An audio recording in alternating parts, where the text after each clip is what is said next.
Hi again, everyone. Welcome to Chapter 12. I'm sorry, I was listening to the playback for Chapter 4 and did not realize that my dog was snoring. So I am sorry that you had to hear that. He was snuggled up against me as I was doing the recording, and it was only when I played it back that I could hear how heavily and snory his breathing was. So, anyway, Chapter 12, we're going to talk about the global health payers and players. This will tie into health disparities, access to health care, etc., etc. First of all, we have the core building blocks of a health system. So this is really tiny print. I'm going to try to read it. The provision of effective personal and population-based healthcare services. We need to have a well-trained and productive healthcare workforce that is able to provide quality care to all populations. Access to essential medicines, vaccines, and health technologies. A strong health information system that is able to collect data about health systems performance. A health financing system that enables everyone to access affordable needed services at the same time and provides incentives not to overuse services.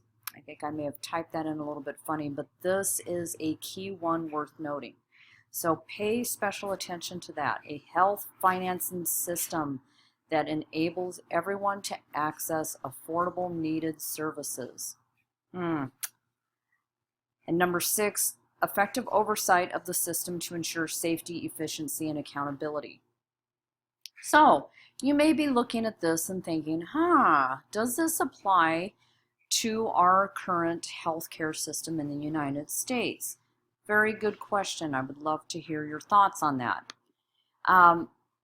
So when we talk about healthcare systems, there are so many different types of healthcare systems. And again, we may have people from different countries who have been part of or seen different healthcare systems than ours.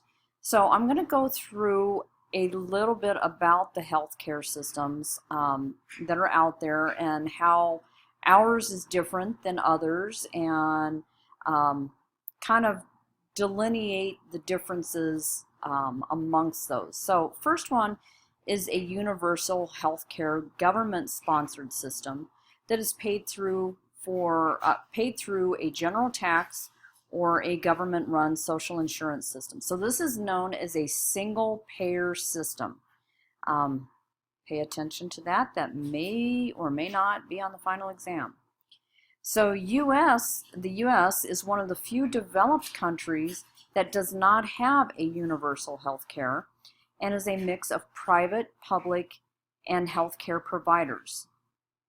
This is known as a multi-payer system, meaning that it's not just a one-payer, single-payer system like universal, but it is many different payers. So we have a lot of different entities involved in the U.S. healthcare system. So many of us think that healthcare should be available to all, but would we all be willing to pay for it? And are we willing to wait for certain healthcare if universal health care were to be put in place? This is something that we all have to think about. While it's very easy for us, and I'm going to try not to get political on this or try not to get up on a soapbox, but we all talk a good game when it comes to, yes, healthcare should be a right, everyone should be able to access healthcare. Are we as citizens willing to put our money where our mouth is and say, yes, I want everyone to have the same access to health care, and I'm willing to pay a higher tax for it?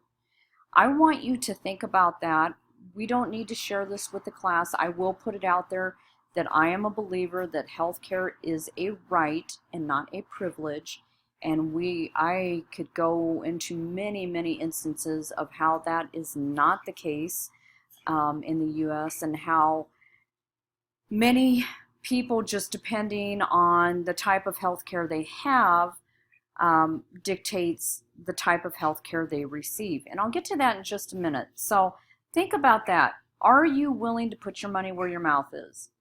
I am. I'm willing to pay a higher tax in order for healthcare to be accessible to all people. Now, I am going to be a lot different than members of the class because I am not starting off my career. I'm through my education. So what fits for me does not necessarily fit for all, and I don't expect it to. As we talked about ethics and research last week, and how in my particular case, I'm willing to pay more for certain items that are not tested or don't use animal products in them. I can afford to do that. Not everybody can afford to do that, and it's unfair for us as a society to expect that what works for me, what I'm willing to pay for, is necessarily the case for everyone else. So I really want you to take that into consideration when you're thinking about that question. So there's so many different aspects to this issue. Sorry, stirring the pot a lot on this one. Before I go into global healthcare programs, let me go back and see if I can. Okay. So I brought up the differences in how patients may be treated according to the type of healthcare insurance or coverage that they have. So let me bring up an example, patient A and patient B. Patient A and patient B have the same mental health care diagnosis. Patient A has a wonderful employer-sponsored healthcare program for which they pay, a minimal amount each month out of their paycheck, and it's really great coverage. And patient B is on state and federally funded Medicaid. So with these same mental health care diagnoses, patient A is able to go to their health care provider whenever they need to. If they have any emergency, they're able to call that provider and say, hey, I'm really struggling right now, and that health care provider gets them in lickety-split. I don't know if you could hear that snap, but gets them in right away. Really no questions asked. Come on, we need to sit down. We need to talk about this. We need to get you sorted out, get you back into equilibrium. Patient B, same sort of symptoms, doesn't really have one healthcare provider. They end up having to go to the emergency room because they're suffering. We'll use the instance of depression, pretty severe depression and or anxiety. So we'll call it a combination of the two. So patient B is forced to go to the ER because they're feeling suicidal, which patient A is feeling the same way. Patient A can go to their healthcare provider, sit down, kind of get things sorted out, maybe get medications adjusted, get into some cognitive behavioral therapy. Patient B goes to the emergency room and is transported via ambulance to a mental health care facility. For instance, in the Treasure Valley, it would be West Valley in Caldwell or Intermountain Hospital in Boise. Patient A goes merrily along, sees their healthcare provider, gets things adjusted, crisis averted. Patient B, on the other hand, is now in a psych ward, has their medications adjusted, may or may not work, but they're back out in 3 days. No follow-up. They have no healthcare provider of record. What do you think is going to happen? The way that I see it, and I will say I do know this for a fact, patient B is now in a vicious cycle. They have no follow-up. They really have no access per se to mental health care facilities or providers. When you have to go to the ER to receive care and then be transported to a different unit, and in effect, you're treated and streeted within 3 days because that's all that your insurance will allow you to do. And again, very extreme situations. But I want you to think about that. Is that equal healthcare access? Is there a health disparity there? Think about that. I didn't mean to ramble on about that so much, but it's an example that has to be brought up, and it really kind of paints a realistic picture of what is going on with a multi-payer system. So, going back to our payers and players, we have several global health programs that are involved in things like research and education, clinical services, relief aid, community development, advocacy, and logistics. And we have several United Nations agencies that are involved in these healthcare initiatives or healthcare programs. And on to page 209, there's a complete list of agencies. Some of the ones that we may be more familiar with and that we may talk about more are the WHO, and that's not the musical group, that's my generation, but the World Health Organization. Also, we've all heard of UNICEF. That's really a children's-based entity. There is the WFP and the ILO. So we've got several global agencies that are in there, but when I talk about healthcare payers and players, and I know we should be looking at it from a global perspective, and I think rather than looking at these agencies and even these programs, we need to focus on the issue that is going on right now in our own backyard.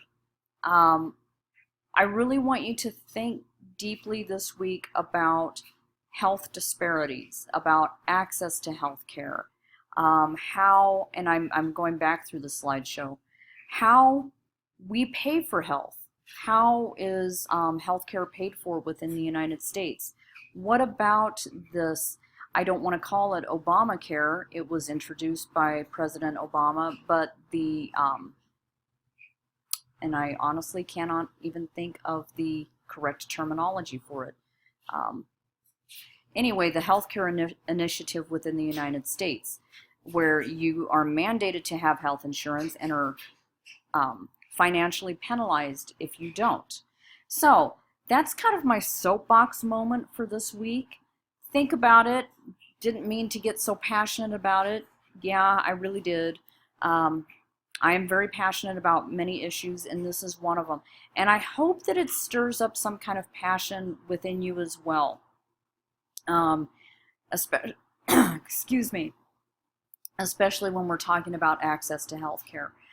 Think about those vulnerable populations. Think about your own situation. If you're willing to share that in the discussion board, please do so.